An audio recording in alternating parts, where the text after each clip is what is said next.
देश के विकास की असल धुरी है वो देश के बच्चे हैं और उनका भविष्य है, और उनके साथ खिलवाड़ करने वाले पॉलिटिकल पार्टी से क्या सवाल पूछा नहीं जाएगा? बिल्कुल पूछा जाएगा। बात सीबीएसई की हो रही है, कभी पेपर लीक हो जाता है, नीट की हम बात करते हैं, कहीं परीक्षा कैंसिल हो जाती है, तो कभी जो एग्जाम हुआ उसके मूल्यांकन में ही गड़बड़ी हो जाती है। ऐसा लग रहा है कि एनटीए के राह पर ही सीबीएसई भी चल पड़ा है। सीबीएसई की ऑन स्क्रीन मार्किंग प्रक्रिया पर फिर सवाल खड़े हुए हैं, क्योंकि वेदांत मामले में सीबीएसई ने अपनी गलती कबूल की है। सीबीएसई ने वेदांत श्रीवास्तव को उनकी सही फिजिक्स की कॉपी भेज दी और माफी मांगते हुए रिजल्ट जल्द अपडेट करने का भरोसा दिया। दरअसल वेदांत ने यह दावा किया था कि उसकी फिजिक्स की जो आंसर शीट है उसे भेजी गई वो उसकी नहीं बल्कि किसी और छात्र की है, और इसकी वजह से उसके नंबर कम आए हैं। वेदांत ने यह दावा कॉपी में हैंडराइटिंग को दिखाकर किया, क्योंकि उसके 2 और सब्जेक्ट की कॉपी भी मंगवाई गई थी। उसमें जो हैंडराइटिंग थी वो सेम थी, लेकिन फिजिक्स की कॉपी में हैंडराइटिंग अलग थी। ऐसे में छात्र ने सीबीएसई से शिकायत की। अब बोर्ड ने माफी मांगी है, वेदांत की सही कॉपी उन्हें मेल की गई है और भरोसा दिलाया है कि उसकी पूरी मदद की जाएगी। अब इसमें भी एक और खबर है, वो भी मैं आपको दे दूं कि वेदांत का यह कहना है कि जो सही कॉपी भी उन तक आई है उसके भी वो रीइवैल्यूएशन के लिए अप्लाई करेंगे। क्यों? सही आंसर देने के बावजूद जवाब गलत है, मतलब सही आंसर देने के बावजूद आपकी जो ओएसएम मार्किंग हुई है वो मार्किंग गलत है। तो सज्जन जी, ये हो क्या रहा है? ये सीबीएसई कर क्या रही है? पहले तो वेदांत जैसे न जाने कितने और छात्र होंगे जिनके साथ ये गलत हो रहा है। और बड़ा सवाल तो ये है कि अब जेईई एडवांस में जो बच्चे अपीयर करना चाहते थे, 75% से कम उनकी मार्किंग अगर बोर्ड एग्जामिनेशन के रिजल्ट में है, वो अपीयर कैसे होंगे? कितना रीवैल्यूएशन अब करवाना पड़ेगा? नहीं, देखिए अभी परसों यूपीएससी का प्रीलिम्स का एग्ज़ाम हुआ, उस पर चर्चा नहीं हुई है। इस बार जो क्वेश्चन पूछे गए हैं, ऐसा लग रहा है कि लोगों की मेमोरी कितनी माइक्रोस्कोपिक वे में टेस्ट कर सकते हैं उसकी परीक्षा है।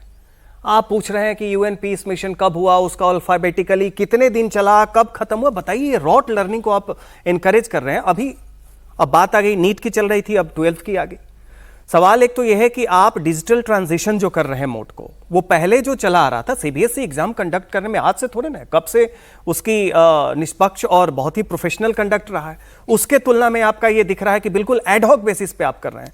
दूसरा, आप देखिए कि जो शिक्षा नीति है और परीक्षा नीति है, इसको लेके ऐसा चल रहा है कि एक एडहॉक सिस्टम में इसको ट्रांजिट कर दे रहे, उसमें इंटरेस्ट ही नहीं है। सवाल है कि यह जो शिक्षा मंत्री हैं उनको या तो आप मंत्रालय चलाने दें या चुनाव प्रभारी बना के उनको संगठन में दे दें। Very valid point. ये दो तरफ जो करते हैं, और मार्किंग किसी भी मंत्री का आप कर रहे हैं कि वो संगठन निष्ठ कितने हैं, कितने संगठन कुशल हैं। वैसी स्थिति में ये सीधा तौर पे दिख रहा है कि अभी यूपीएससी का एग्जाम हुआ परसों, आप देखिएगा उस पर भी बात आना शुरू हो जाएगा। लोगों ने क्वेश्चन दिखाना शुरू कर दिया है कि आप कर क्या रहे हैं। जो नए ब्यूरोक्रेट बनेंगे उनकी रॉट लर्निंग कितने रट सकते हैं वो आप टेस्ट कर रहे हैं। उसी तरीके से 12वीं के एग्जाम में देखिए, आप जब डिजिटल मोड में ट्रांजिट कर रहे हैं तो इतना बड़ा ब्लंडर ये साफ दिखाता है कि ये एडहॉक बेसिस पे चल रहा है कि आपने किसी को अपॉइंट कर दिया। तो जितने लोग इसके जिम्मेदार बनाए जाते हैं, चाहे नीट हो, सीबीएसई हो, वो जो उनको अपॉइंट या रिकमेंड करते हैं उनको खुश करने की बजाय, उनकी नजर में अपना ग्राफ बढ़ाने की बजाय, उनका जो मैंडेट है, जो युवा इस देश के, 12वीं का कक्षा 75% से कम आएगा, आप वैसे ही वंचित हो जाएंगे। वेदांत की ही मैं बात दर्शकों को सुना देती हूँ, और आप ये सोचिए 17-18 साल के बच्चे हैं, हम भी कभी उसी फेज से होकर गुजरे हैं। हमने भी सीबीएसई के तहत एग्जामिनेशंस, या किसी ने हो सकता है किसी रीजनल बोर्ड पेपर के एग्जामिनेशन के तहत पास किया होगा। आपकी मानसिकता सोचिए, अभी तो आप प्रिपेयर कर ही रहे हैं, आप एक लड़ाई के लिए तैयार हो रहे हैं, और तभी आपको मानसिक तौर पर इतना कमजोर कर दिया जाएगा क्या? यह सवाल शिक्षा मंत्री से भी पूछा जाएगा और सरकार से भी पूछा जाएगा, सीबीएसई से भी पूछा जाएगा। वेदांत क्या कह रहे हैं आप सुने। मुझे फिजिक्स में मेरे मार्क्स ठीक नहीं लग रहे थे, that is why I applied for the evaluation. तो मैंने for safer side computer science and English के भी मंगा लिए थे कि मैं देख लेता हूँ मेरे नंबर कहाँ कटे हैं। तो अच्छा रहा मैंने मंगा लिए, बिकॉज अगर आप देखोगे तो अगर मैं कंप्यूटर साइंस की शीट खोलता हूँ तो when I scroll it, look at my hand writing, this is my true hand writing. अब हम इंग्लिश की शीट खोलते हैं, उससे हमें ज़्यादा पता लगेगा। इंग्लिश देखिए, इसमें ये हैंड राइटिंग है मेरी। चलते हैं हम फिजिक्स पर। फिजिक्स में देखिए, फर्स्ट शीट पर मेरा रोल नंबर है ये मेरी राइटिंग है, आई कैन आइडेंटिफाई। बट जब मैं नीचे जाता हूँ तो ये मेरी आंसर शीट ही नहीं है, because this is clearly not my hand writing. अब बताएं सर, ये छात्र हैं, क्यों तंग किया जा रहा है छात्रों को? ये तो अभी जो कहा ना सज्जन जी ने, ये पूरी तरह से आप डिजिटल ट्रांजिशन भी नहीं कर रहे हैं, हाइब्रिड मोड पर आप आधे अधूरे तरीके से काम कर रहे हैं।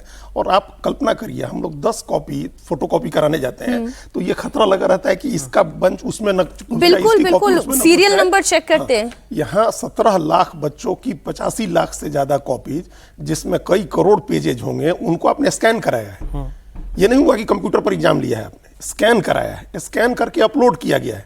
अब ये एक वेदांत का मामला है, संजना की केमिस्ट्री का मामला है, और आप दूसरे कई बच्चे हैं जिनके पेज नंबर 14 और 15 नहीं है, और 18-19 नंबर पेज दो बार अपलोड किए गए हैं, दो बार उनको स्कैन करके अपलोड कर दिया गया है और मार्क्स कट गए हैं उनके। ऐसे हजारों नहीं लाखों बच्चे हैं।